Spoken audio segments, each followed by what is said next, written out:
Over the last year, I've heard from 3 different students about this guy, P.J. Lamberson, and what fantastic work he does. And you know, you hear it from one person, you say, oh, that's nice. And then you hear it from another person, you say, And you hear it from a third person, and you know it's a message from on high that you need to put this guy on the program. So I contacted P.J. and I said, we're talking about how to make growth for good happen.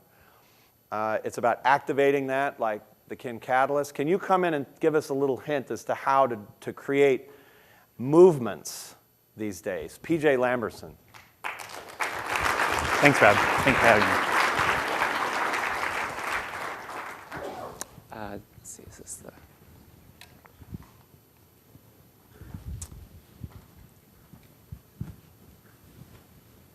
So thanks very much, Rob, for having me. I'm excited to be here with you to share a little bit about my work on how movements get started. Professor Kotler mentioned how these days the journals in marketing and many fields are becoming unreadable, full of equations. And well, I'm a mathematician, and actually, so that's my fault. But people's fault like mine, I apologize. I'm one of the ones writing those unreadable mathematical papers. And I'm going to talk a little bit about actually the mathematics of making movements happen here today, and I hope it won't be too sort of unintelligible for this audience. I'm going to try to make it understandable. But we're actually going to together derive what I really think of as the fundamental equation that determines whether or not a movement is successful and spreads, or whether or not it's a failure and dies out. Okay. So it'll give you a perspective on what a mathematician thinks about the way that movements work. And before I get started with that, I want to show you just a couple of quick sort of anecdotal examples that kind of can motivate what we're going to talk about. So our first example starts in Israel. This young woman, her name is Daphne Leaf. She was a 25-year-old.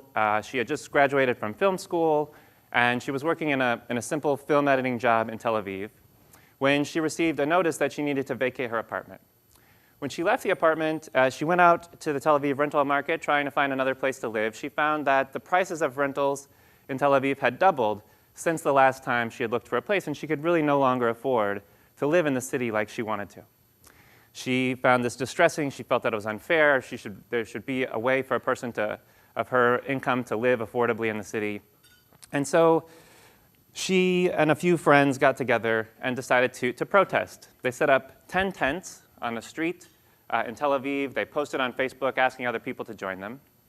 And the next thing that happened was this. There were thousands of tents pitched all across Israel. Within months, there were protests. This is one on August 6, 2011, in a central square there in Tel Aviv. A month later, you saw this. This is the largest protest in the history of Israel as a country that emerged out of this simple action of a single person, right, who was frustrated with their situation. Many of you have seen the name of this person, Mohamed Bouzizi. He was a fruit vendor in Tunisia, and he was humiliated and abused by the local authorities, who were corrupt. And as a result of his frustrations with the system that he lived in, he chose to set himself on fire and commit suicide in front of a local government building in protest of the conditions that he was living in. The events that followed that were shocked the world. This is a protest in Tunisia, and in less than a month after this self-immolation, the president of Tunisia for 24 years fled the country, and as we know, they now have a democratic government. My third example is something very different. Much more lighthearted example, but as we'll see, a similar kind of process governs the growth of social movements, as governs the growth of social media movements, and as governs the growth of products and messages. So many of you, in fact, probably almost everybody in this room has seen this video. It's called Charlie Bit My Finger. It's a comical sketch in which one brother is biting the finger of his other brother. I can confidently say that almost all of you have seen this video because you're in good company. This video has been viewed more than 800 million times on YouTube. The story behind this video is interesting. There was a father of these two kids in England. He took this video. He didn't really think of anything of it at the time. But he watched it again a little later. He thought it was funny, and so he wanted to share it with the son's grandfather, who lived in the US. And the file was just too large to email. So because he couldn't send it by email, he said, well, I'll post it on YouTube and send him a link. That way I can share it with the boy's grandfather. And within a month, it had been viewed 12 million times. Within a year, it became the most viewed video on YouTube ever. Right? And as I said, it's now been viewed more than 800 million times. And my last example is one that we also all know. This is Mark Zuckerberg as a college student in his Harvard dorm room. And most of us know this story. You know, Mark Zuckerberg created a website called thefacebook.com back in 2004. He and a few friends in his dorm room. This was just a small website, open only to Harvard students to connect with their friends. And today, Facebook, of course, is the largest social network in the world. Has 936 million daily active users. Right? So in all of these examples, what we see is that these social movements, they started with just basically a single individual. And from that single individual, they've exploded like in a massive growth that's spread throughout the entire population of people who were really relevant to each of these movements. So now I'm going to take a few minutes, and we're actually going to derive sort of the fundamental equation for what governs, what determines when a movement like this is going to be successful. Right? So I have a... that'd be great. Thanks.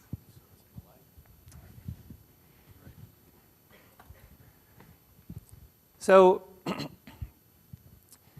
you know, I hope I'm not taking too much of a risk here by actually, we're going to do a little bit of mathematics together. But I think it's really important that, I think it's very important. We're not going to, I just hope you remember your differential equations courses, right? You know, no. Just skip the easy stuff. Yeah. Come on. I know. But I want you to feel, I want you to not just feel, but to know actually where these equations come from, right? One of the things that's easy for someone like me to do is flash up an equation on the screen and say, well, here it is. But instead, we're going to work together through this, and actually, so that we all have a deep understanding of what it is exactly that I'm saying. And I'm going to build a very simple model of the way in which something spreads from person to person. This model is actually motivated by classical models of disease spread. Right? So you can think of this almost as a model of infection. Right? And in this simple model, we're going to imagine that people are in essentially one of three different states, all of the people in the population that we're interested in. Right? We have a population of people that we call in the state S. Those people are susceptible. These are people who could eventually become part of our movement. We have people who are in a state I. These are people who are involved in our movement. In the words of disease spread, these are people who are infected with our movement. Right? And we don't have room for it here on the screen. I'm going to put them off on the side, but we have people who are removed. These are people who have recovered from our disease, who have decided to stop taking part in the social movement, who have dropped off of Facebook or stopped watching the Charlie Bit My Finger video. And they're going to be out here. Right? You can think of these boxes that I've drawn as like bathtubs. Right? So actually, in order to understand this model, you don't need to understand any deep mathematics. As long as you have a basic understanding of taking a bath, you should be fine. Okay. So think of these as... Some of us have problems with that. Yeah. Think of these as bathtubs full of people. And the level in that bathtub determines basically how many people we have in each one of these different states. And we're going to imagine that I have a pipe that allows people to flow from the susceptible bathtub into this involved bathtub, right? And that's the process of moving from someone who's on the sidelines to someone who's now actively engaged in our social movement. Right? And I'm going to draw this little bow tie symbol right here. It's supposed to represent like a valve, like one of these valves I would turn like this. And as I turn that valve open more, I can imagine that that's my movement taking off. People are flowing more quickly across from the susceptible tub into the involved tub. Right? People who are involved can eventually drop out. They can be removed. They could, if you're in a situation like Tunisia, they may be killed, right? If you're in a revolution. They may, if you're watching something like the Charlie Bit My Finger video, you may become tired with it and move on to the next thing. And so we have another valve that leaves our infected or involved bathtub, and those are people who are becoming removed. Right? If you think about this now, if we are going to try to understand whether or not a movement's going to take off, right, we're going to start with everybody basically in this susceptible pool. There's nobody who's involved in the movement. And now we have this one initial person, the Daphne Leaf, the Mohammed Bouazizi, the father who posts the video, or the Mark Zuckerberg, who moves that first person who comes into this involved tub. What we want to understand is from that first person, is this movement going to grow? Is this tub of involved people going to fill up? Or is it just going to empty out, and is the movement going to die out? Well, what determines, if you have a bathtub, what determines whether or not the level of water in that goes up or empties out? It's not just the drain. Yeah. It's the relative rates, right? If you have more water flowing into your tub than is flowing out, no matter if the drain is open, as long as the inflow is higher, the water in that tub is going to fill up. If it's draining faster than it's flowing in, the water in that tub is going to empty out. So what we need to understand is the relative rates of this involvement rate, the rate at which people are becoming involved,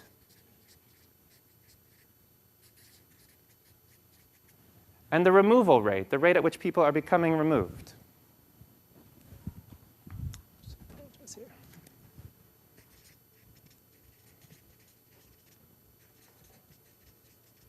Okay? So we'll walk through these and understand the equations that govern this. This involvement rate, how do people become involved in these movements? Well, they come into contact. People who are susceptible have to come into contact with people who are already involved.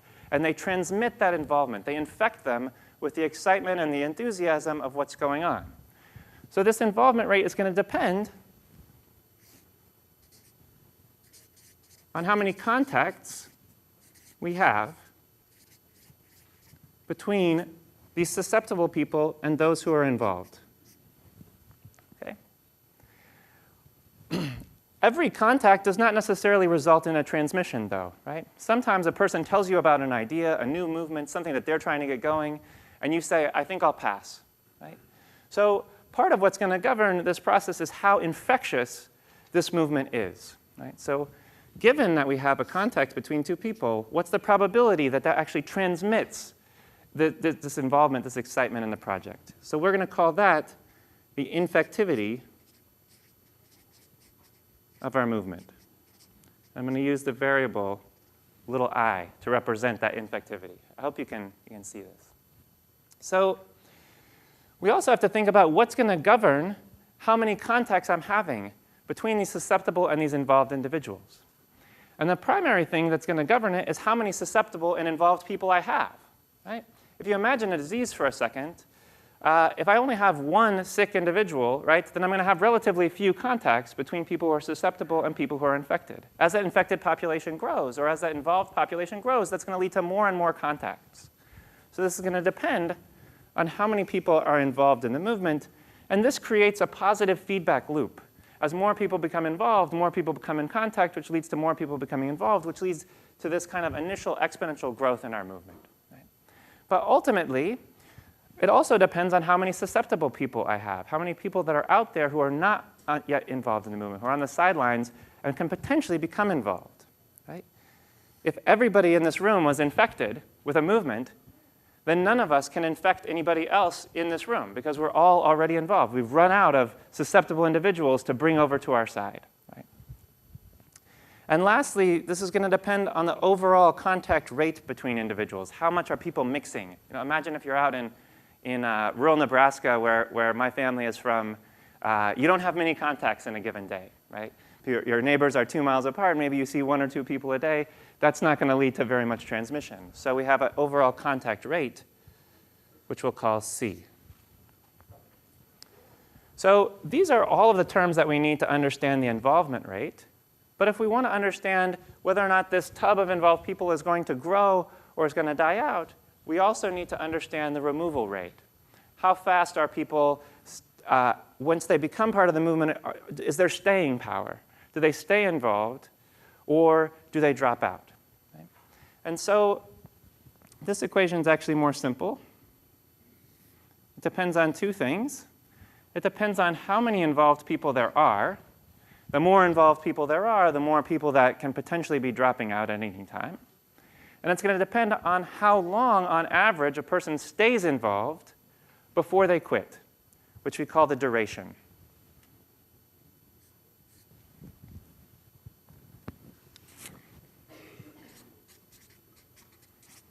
And I'll use the letter lowercase d to represent duration.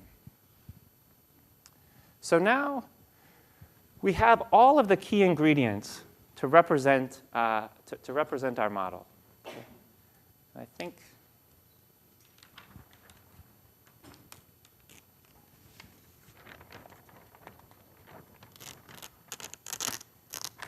I'll try to do this without ripping the whole thing in half. Good. And stick this up here.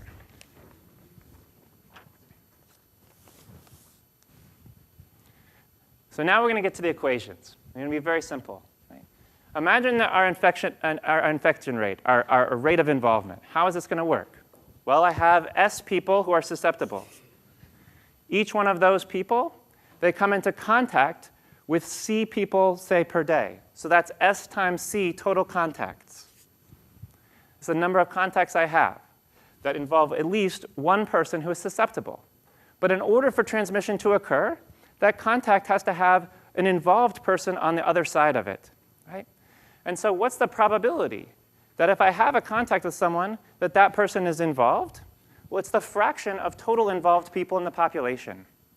So that is our number of involved people divided by our total population, n.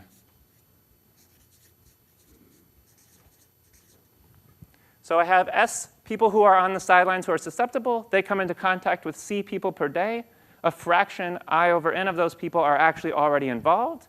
So this leads to S times C times I over n contacts between susceptible and involved people. Not all of those contacts lead to a person getting involved, though, right?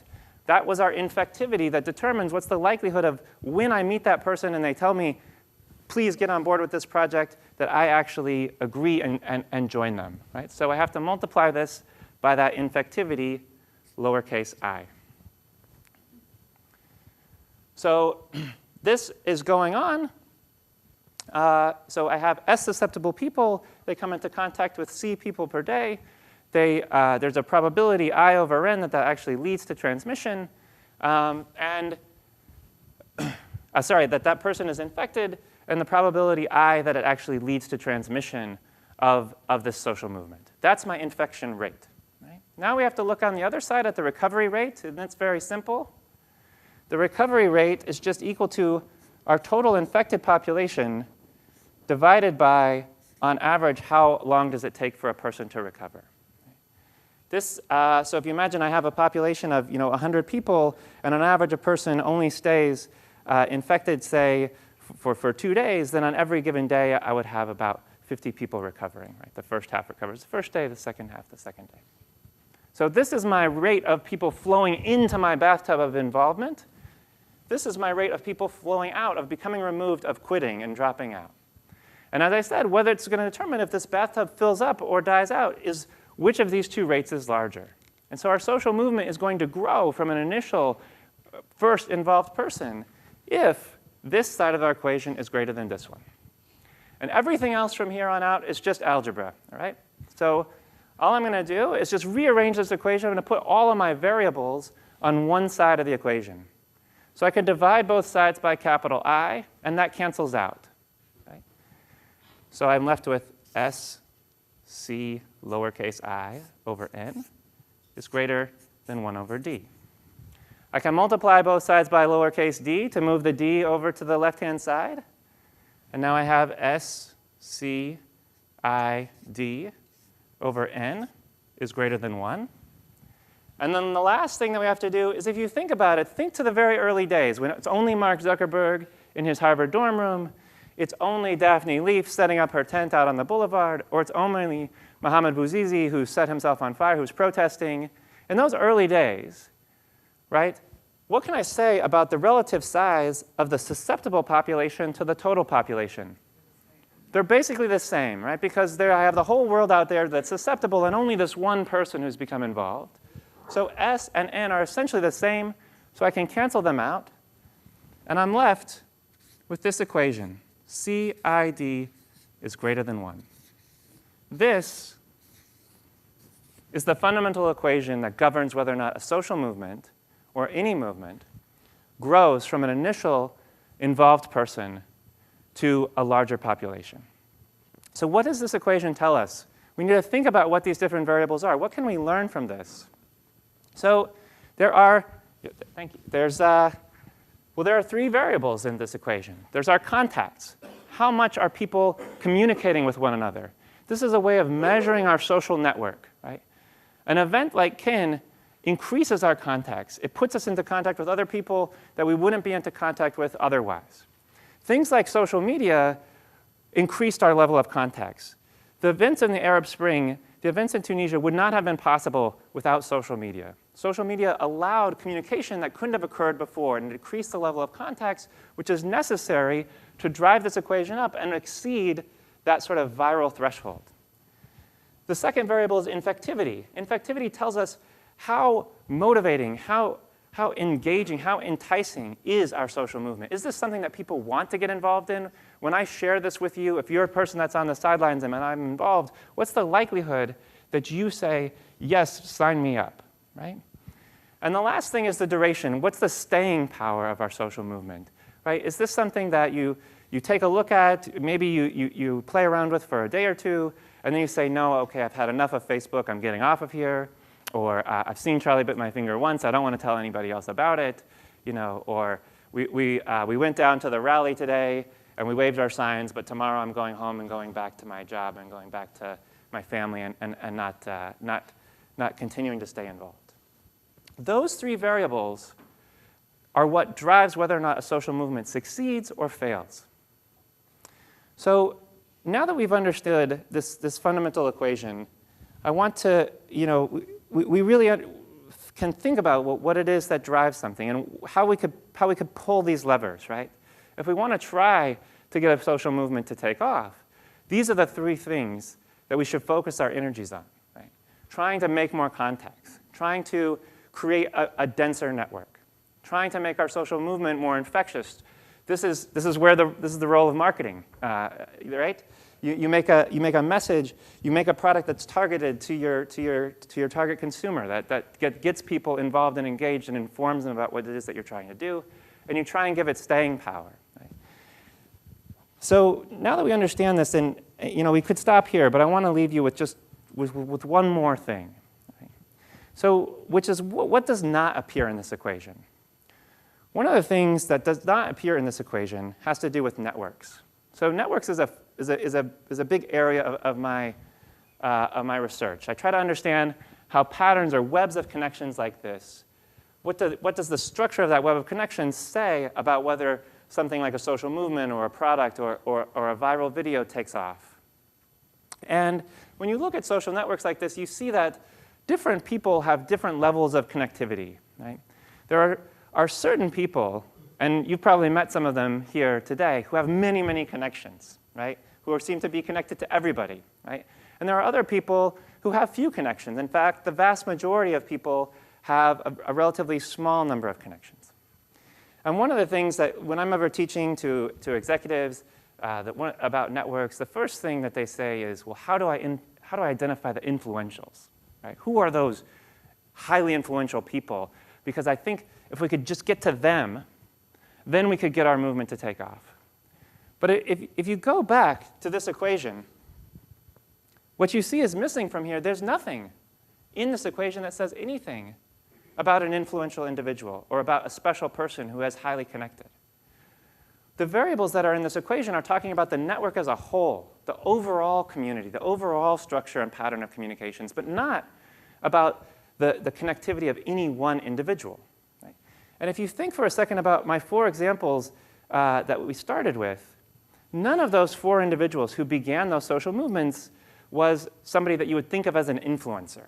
They weren't Kim Kardashian with 30 million followers on Twitter. It was a film student. It was a fruit vendor. It was a Harvard college student, right? Or it was a father in England just sending a video to their son's grandson, right?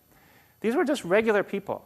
They weren't highly connected individuals. And it turns out that when we do the research on how these social networks matter, it's not the individual that matters, but it's the context that surrounds them. It's the larger system that determines, it's these variables, C, I, and D, that determine whether or not something spreads from a single individual. And I'll just show you a little bit of results on this. So what we have done is we've studied this very systematically. We can imagine varying the structure of this social network. And that's what's in this graph. As you move from the left to the right, we're moving from a network which has a very low connectivity. There's low communication. Our variable C here is low.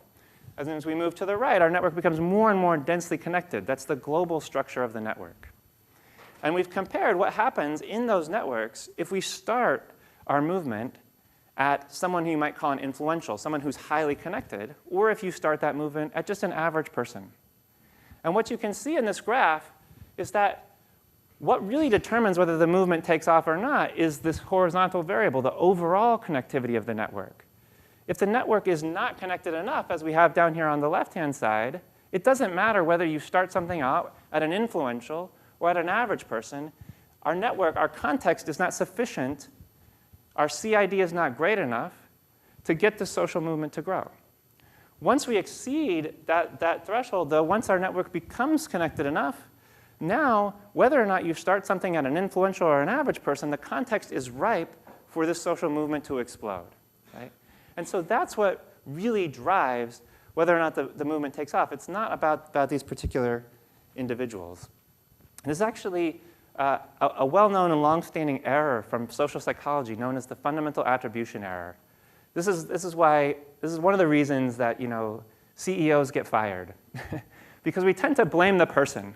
Right? We focus on an individual, and we say that we think that the reason that this took off was because that person did this, or the reason that company failed was because their CEO lacked foresight. But oftentimes, it's something about the overall context or system that surrounds them, and that's what really determines whether or not something is successful in this situation. And so if you want to think about trying to drive a movement, making movements happen, what you need to think about is creating that context, creating the network, creating the infectious message, and making sure that it has staying power, rather than focusing on trying to reach those particularly influential individuals. Now, so thank you very much for your time. Can I ask one question?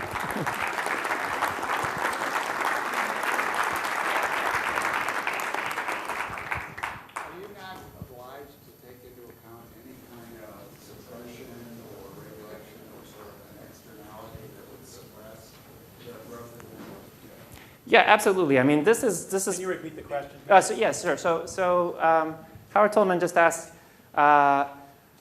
in the model that we just looked at here, there was no suppression. There was no police force who was coming in trying to suppress us. There was no competitor who was trying to unseat our product.